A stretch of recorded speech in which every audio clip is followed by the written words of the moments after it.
Salut les amis, bienvenue dans ce nouveau Planète électrique sur un format un petit peu plus concentré sur un point technique précis.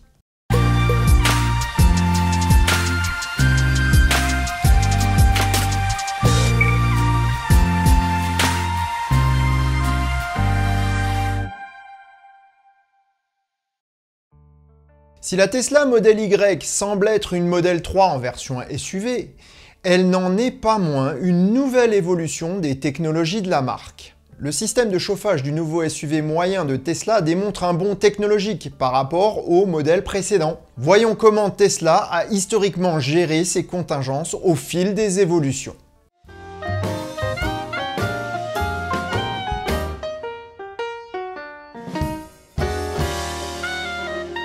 Lorsque Tesla a sorti son Model S et par la suite sa définition SUV Model X, les ingénieurs californiens se sont totalement basés sur les systèmes alors en vigueur dans la voiture thermique.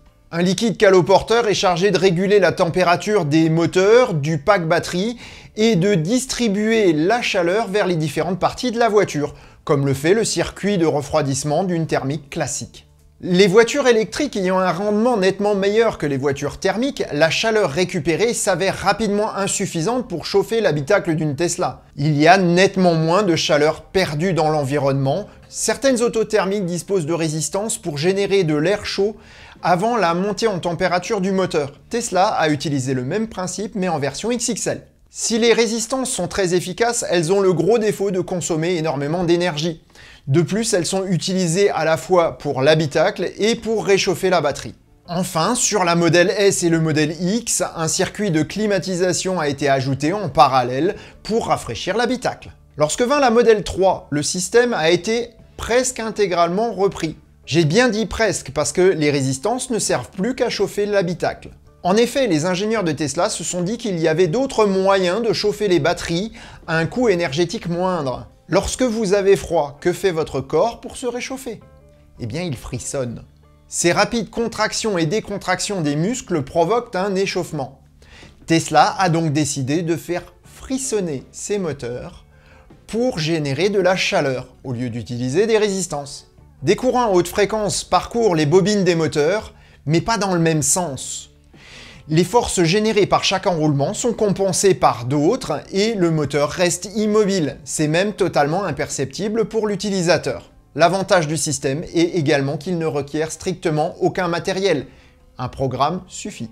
La chauffe des moteurs et de la batterie est ainsi plus efficace et moins gourmande en énergie que sur les modèles S et Model X. Le Model Y va bien entendu adopter ce dernier système mais changer beaucoup de choses dans le reste. À la place des résistances et de la climatisation, elle adopte le système à la mode du moment, à savoir la pompe à chaleur. Voyons comment cela fonctionne.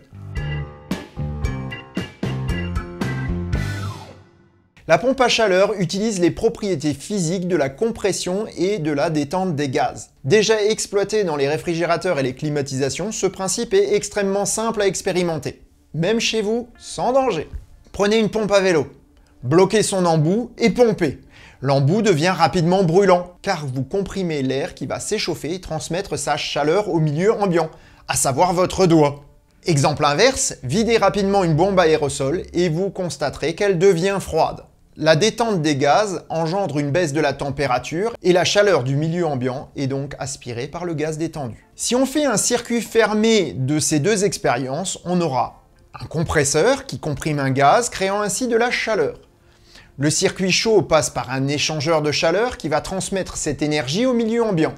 On appelle cet échangeur un condenseur car le gaz redevient liquide à la sortie. Ce liquide passe alors par un détendeur qui va faire baisser sa pression et donc le refroidir. Il passe alors dans un nouvel échangeur de chaleur qui va récupérer l'énergie du milieu ambiant afin de vaporiser le liquide. C'est ce qu'on appelle un évaporateur. Le liquide redevient ainsi gazeux et il ne reste plus qu'à le renvoyer vers le compresseur pour recommencer un cycle. On a donc pris de la chaleur côté évaporateur et restitué cette chaleur côté condenseur. En fonction de ce que l'on veut obtenir, chaleur ou froid, on place l'utilisateur du côté qui nous intéresse. Côté évaporateur pour un frigo ou une clim ou côté condenseur pour un chauffage.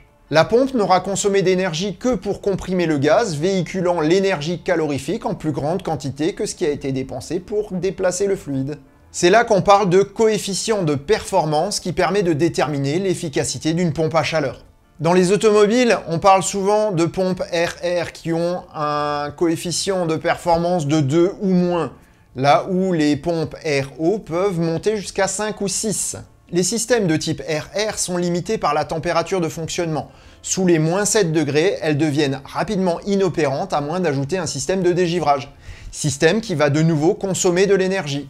Afin d'éviter d'avoir à mettre une pompe à chaleur et une climatisation, l'ajout d'une valve 4 voies va permettre d'inverser le circuit à la demande, et donc de pouvoir distribuer la chaleur dans un sens ou dans l'autre. Il n'y a plus qu'un seul radiateur contre 2 sur les anciennes Tesla, et souvent 3 sur les voitures thermiques, voire 4 s'il y a en plus un radiateur d'huile. Ce gain de place se double d'un gain financier. De plus, la fiabilité est améliorée. La position très isolée de la pompe à chaleur et du système le met à l'abri des expositions au grand froid sur le modèle Y.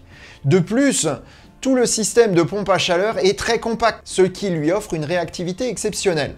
Dans le même esprit, le circuit refroidissement de la voiture passe par le circuit de la pompe à chaleur en plusieurs points, afin de ne pas perdre la chaleur des moteurs et de la batterie en fonctionnement. La distribution de la chaleur en fonction des besoins est alors optimale. Cerise sur le gâteau, le dégivrage s'en trouve largement facilité et le système a un meilleur coefficient de performance, plus proche de celui d'une pompe à chaleur RO. Là où Tesla a encore poussé la réflexion plus loin, c'est en plaçant la pompe à chaleur non pas sur un circuit 12 volts, mais sur le circuit haute tension de la batterie. La pompe dispose alors d'une grande puissance pour une toute petite taille. Mais elle va également chauffer plus, réduisant ainsi les besoins en dégivrage. Il reste pourtant un inconvénient à ce système, et les premiers utilisateurs n'ont pas tardé à s'en plaindre, à savoir le bruit. Même s'il est monté sur cyle en bloc, le compresseur du modèle Y génère un ronronnement perceptible car il n'est pas couvert comme sur les voitures thermiques par le bruit du moteur. On peut être sûr que les premières remontées d'informations des premiers clients auront au fait de mettre les ingénieurs de Tesla au travail pour trouver une solution élégante à ce petit inconvénient. En conclusion, on peut dire que grâce à sa pompe à chaleur, le Tesla Model Y disposera d'une meilleure autonomie car son système réduit la consommation énergétique, réduit le poids de l'auto et la simplifie à outrance. En additionnant ces gains avec ceux déjà réalisés sur le Model 3 et le frémissement de ses moteurs, Tesla prend une longueur d'avance en utilisant des techniques connues de manière innovante, comme à son habitude. On peut largement se rendre compte de l'avance dont dispose la marque d'Elon Musk. Voilà, c'est tout pour aujourd'hui. Si cet épisode vous a plu, un pouce bleu sera le bienvenu. Sur ces bonnes paroles, je vous souhaite bonne route et vous dis à bientôt pour le prochain épisode du Choucroute Garage. Salut!